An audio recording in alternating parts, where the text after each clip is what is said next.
October 14, 2024. 08:15 a.m. A heavy mist clings to the surface of a peat bog in rural Lower Saxony, Germany. The only sound is the rhythmic, grinding chug of a diesel excavator bucket tearing into the black earth. The operator, a 60-year-old local farmer named Klaus, expects to find nothing more than roots and rocks. He pulls the lever. The hydraulic arm groans. The bucket hits something that doesn't sound like stone. It is a dull, hollow, metallic thud that reverberates through the damp air. He stops. He climbs down from the cab, his boots sinking into the mud. He wipes away a layer of wet peat. Beneath the muck, glinting with an eerie, preserved dullness, is a twisted piece of aluminum. He digs faster with his gloved hands. He uncovers a jagged edge of painted metal army olive drab and then a startling splash of yellow checkerboard paint. The smell hits him next, not the smell of the swamp, but a sharp chemical sting. It is the scent of high-octane aviation fuel trapped in a pressurized line for 80 years, finally bleeding out into the morning air. Klaus pulls out his phone and dials the local authorities. When the recovery team from the German War Graves Commission arrives 6 hours later, accompanied by aviation archaeologists, they uncover something that silences the entire site. It isn't just a piece of debris. As the pumps drain the waterlogged crater, the outline emerges. It is the fuselage of an American fighter plane, nose buried deep in the clay, preserved in the anaerobic environment of the bog. Inside the crushed cockpit, encased in decades of sediment, lies a control stick still gripped by a skeletal hand. But it is what rests on the pilot's lap that triggers an immediate call to the U.S. Defense POWMIA accounting agency. It is a flight map case, sealed in leather. When the experts carefully pry it open on a sterile table hours later, the flight path drawn in red wax pencil does not match any authorized mission profile from 1944. The pilot was identified as Lieutenant Thomas J. Sterling, a 22-year-old ace from Ohio. According to official Army Air Force records, Sterling was shot down by anti-aircraft fire while protecting bombers on a return flight from Berlin. His file lists him as killed in action, a hero who died shielding his flock. But the instrument panel tells a different story. The throttle is set to idle. The magneto switches are off. And most hauntingly, the fuel selector valve is not set to the main tanks. It is jammed onto a setting that shouldn't have been used during combat maneuvering. The discovery of Lieutenant Sterling's P-51 Mustang answers a question his family has asked for 3 generations, but it also opens a darker mystery about the cost of the weapon that won the war. Why was an experienced ace, flying with a prohibited fuel configuration miles away from the bomber stream? If you want to see how this story unfolds, hit the like button. To understand why Lieutenant Sterling ended up buried in a German bog, we must first understand the machine he was strapped into. By 1944, Thomas Sterling was not just a pilot. He was a survivor of the most brutal air combat in human history. At 22, he was considered an old man in the squadron. He had the eyes of a hawk and the nerves of a dead man. His reputation was one of cold precision. He didn't fly for glory, he flew the math. He knew exactly how much fuel he burned per minute, exactly how many rounds were in his 6.50 caliber machine guns, and exactly how many seconds he had to kill a German fighter before he became the prey. But in late 1943, the situation for men like Sterling was catastrophic. The United States Army Air Forces had committed to a doctrine of daylight precision bombing.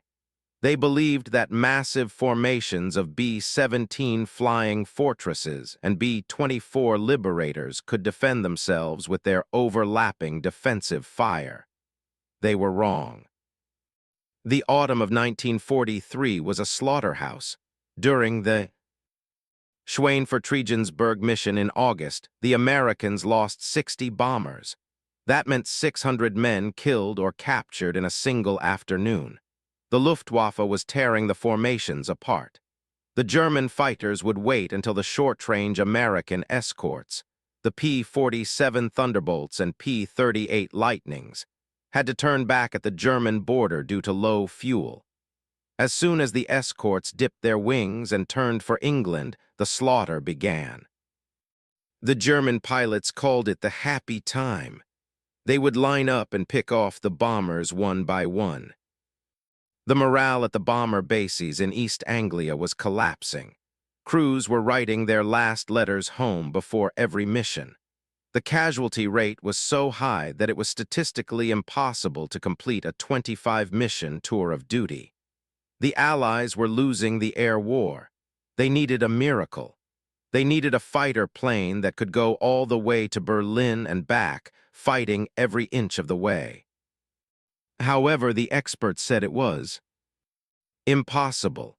The engineers claimed you couldn't build a small, agile fighter with enough fuel to fly 1,500 miles without turning it into a heavy, sluggish brick.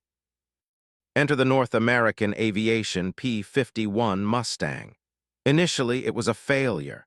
When the British first ordered the plane in 1940, it was sleek and aerodynamic, but its American Allison engine choked at high altitudes.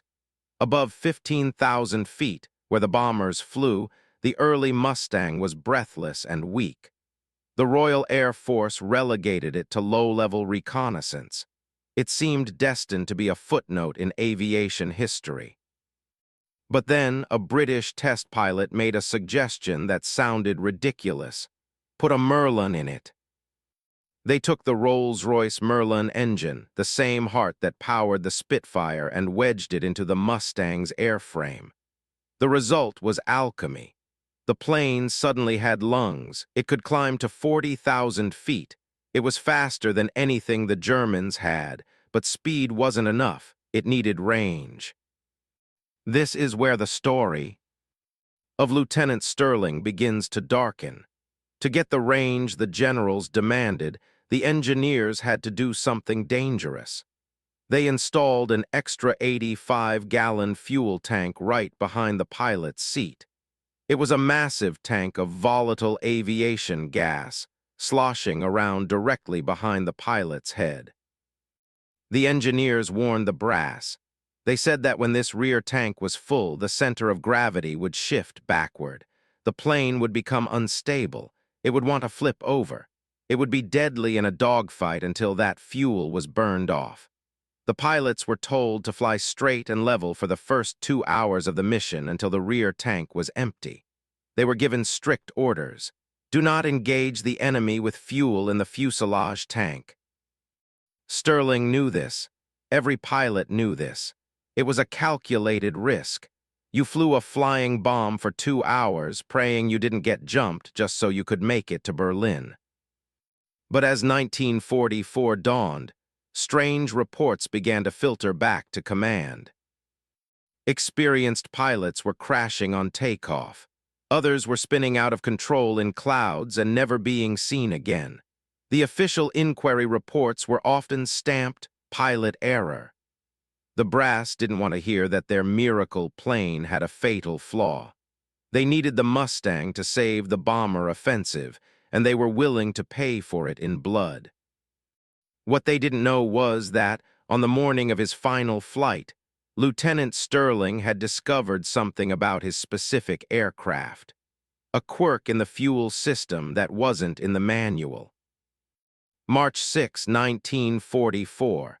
The mission briefing at the 357th Fighter Group base in Leiston, England, was grim. The target was Berlin. It was the first massive daylight raid on the German capital. Over 700 bombers were launching, and they needed 800 fighters to protect them. The distance was 600 miles each way, deep into the heart of the Reich. At 08:00 hours, Lieutenant Sterling walked to his P-51D. The ground crew had been up all night warming the engines. The air was freezing, hovering around 38 degrees Fahrenheit on the tarmac, but up at 30,000 feet, it would be 60 degrees below zero. Sterling climbed onto the wing. He checked his parachute, his life raft, and his escape map. He slid into the cockpit, the smell of cold aluminum and rubber greeting him. He strapped in tight. The mechanic leaned in. "Full load today, Lieutenant. Fuselage tank is topped off. 85 gallons. Watch your stickback pressure." Sterling nodded. He knew the drill. With that tank full, the Mustang flew like a pendulum. If he pulled back too hard on the stick, the weight in the rear would snap the nose up, and the plane would tumble out of the sky. The engine roared to life. The vibration rattled his teeth. He taxied out, joining the long line of silver birds. At 0830, he pushed the throttle forward. The torque of the Merlin engine tried to twist the plane off the runway, but he corrected with the rudder. The tail lifted. At 100 miles per hour, the wheels left the ground. He was airborne, carrying 2,000 pounds of fuel and ammunition. They climbed through the overcast. At 10,000 feet, they broke into the blinding sunlight. The formation tightened up. Sterling checked his gauges. Altitude, 15,000 feet. Airspeed, 280. Fuel pressure, normal, but the stick felt mushy in his hand. The heavy tank behind him was fighting him. He had to constantly trim the nose down to keep the plane level. For 2 hours, they droned eastward. Crossing the Dutch coast, he saw the black puffs of flak below. They were too high to be hit, but the Germans knew they were coming. Over Germany, the weather worsened. Clouds stacked up like mountains. The temperature in the cockpit dropped. The heater struggled to keep the frost off the canopy. Sterling's toes began to numb. He flexed his hands to keep the circulation going. Then the radio crackled. Bogies at 2 o'clock high. It was the Luftwaffe.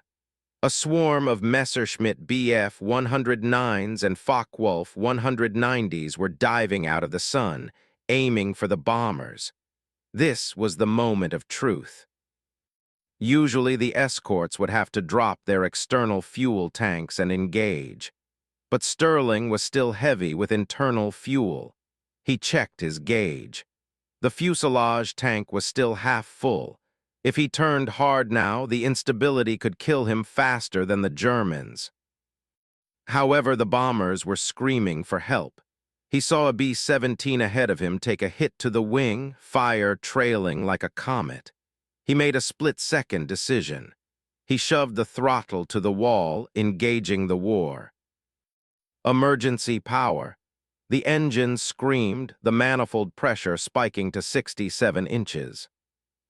He broke formation, diving toward a Focke-Wulf that was lining up on a straggling bomber. The speed built up, 350, 400, 450 miles per hour. The controls stiffened. The heavy fuel in the rear tank sloshed backward, shifting the center of gravity. The Mustang's nose tried to rear up. Sterling fought the stick with both hands, sweat freezing on his forehead. He lined up the German fighter in his K-14 gun sight. The gyro computed the lead. He squeezed the trigger. 6.50 caliber machine guns erupted, shaking the airframe. Tracers lashed out, stitching the enemy wing. The Focke-Wulf disintegrated in a ball of orange flame. But Sterling had too much speed. He overshot the debris. He was alone now, separated from his flight. He checked his 6 o'clock. Clear. He checked his fuel. The fuselage tank was empty. He reached down to switch the fuel selector valve to the main wing tanks. The valve wouldn't move. He yanked it, stuck. He tried again using all his strength. The lever was jammed in the fuselage tank position. The engine coughed. It was sucking the last vapors from the rear tank. Silence followed. The propeller windmilled. He was at 25,000 feet over hostile territory in a glider made of metal. He was 400 miles from home. He had two choices: bail out and become a POW, or try to troubleshoot the problem while falling out of the sky. Sterling didn't bail out. He dropped the nose to maintain airspeed. He tore at the panel. He kicked the valve. Nothing. The silence was deafening, broken only by the rush of wind. He looked at his map. He was near a large lake system in Lower Saxony. He aimed for the dark patch of green, hoping for a soft landing in a field. As the ground rushed up, trees becoming individual branches, the gray water of the bog approaching fast, he realized he was coming in too hot. He flared the aircraft at the last second. The belly hit the soft peat with the force of a freight train. The canopy shattered, darkness took him. In the weeks following the crash, the U.S. Army Air Forces conducted a standard review of the missing airmen from the Berlin mission. Lieutenant Sterling was marked as missing. When the war ended 14 months later, the graves registration teams swept through Germany. They found thousands of crash sites. They interviewed local farmers, mayors, and priests.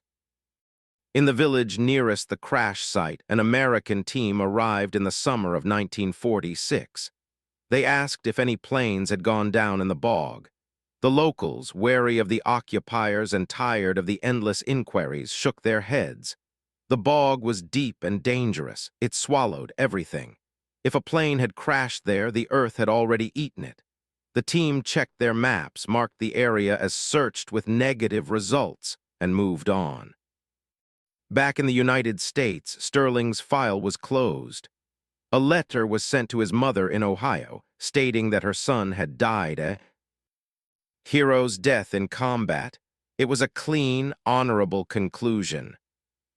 But inside the Pentagon, a different kind of cleanup was happening.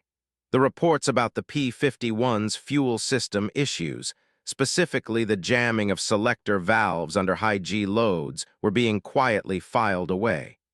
The P-51 was the darling of the Air Force.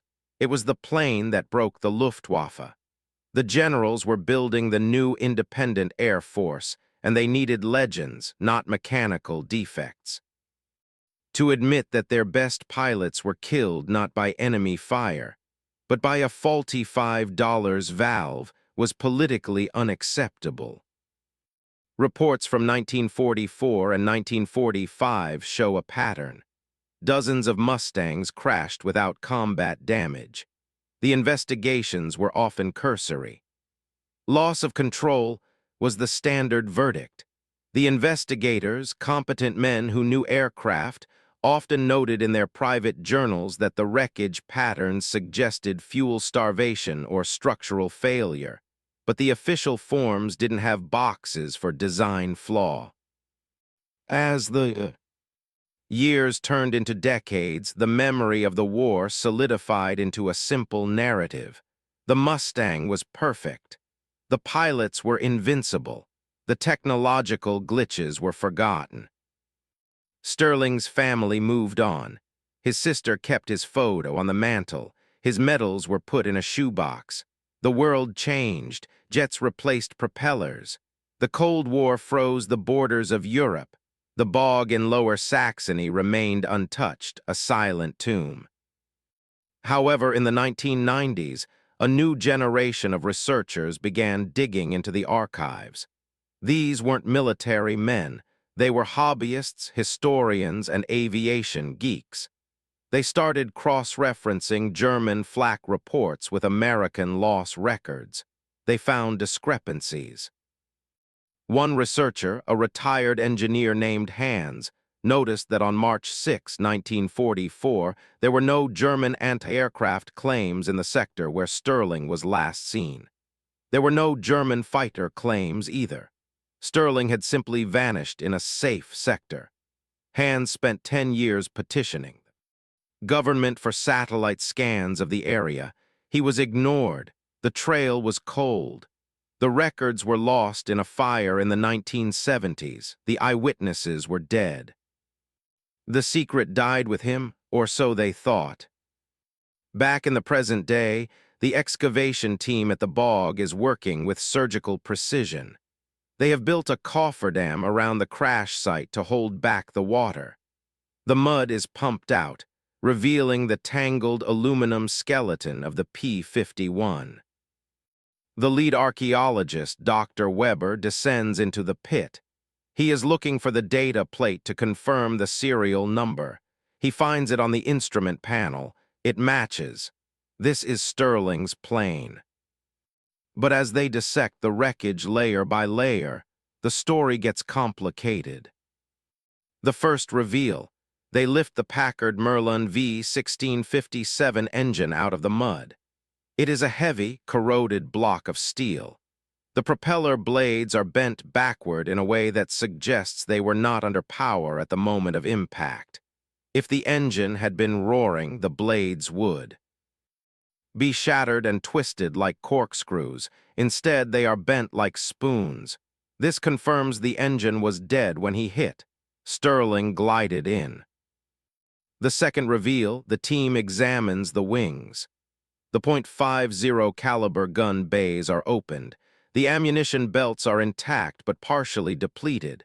They count the rounds. He fired exactly 400 rounds. This matches a short, intense engagement. He had fought. He had won his battle, so why did he crash 20 minutes later? The third reveal: this is where the forensic mechanics come in. They remove the fuel selector assembly, the very valve that Sterling had wrestled with. They take it to a lab for X-ray analysis. The corrosion is heavy, but the internal mechanism tells the truth.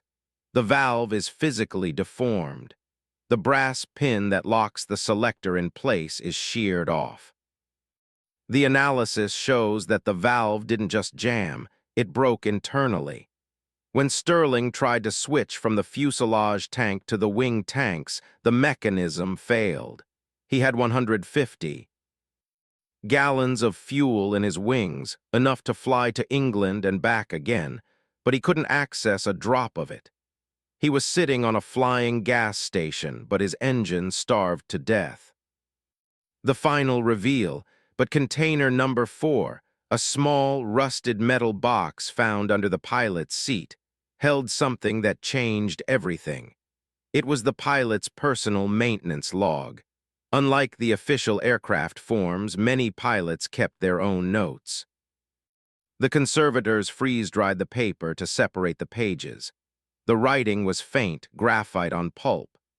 On the page dated March 5, 1944, the day before the crash, Sterling had written, "Selector valve stiff again. Chief greased it, but it feels wrong. Sticks when the tank is full. Requested replacement. Denied. No spares available. Told to fly it as is." The revelation hit the team like a physical blow.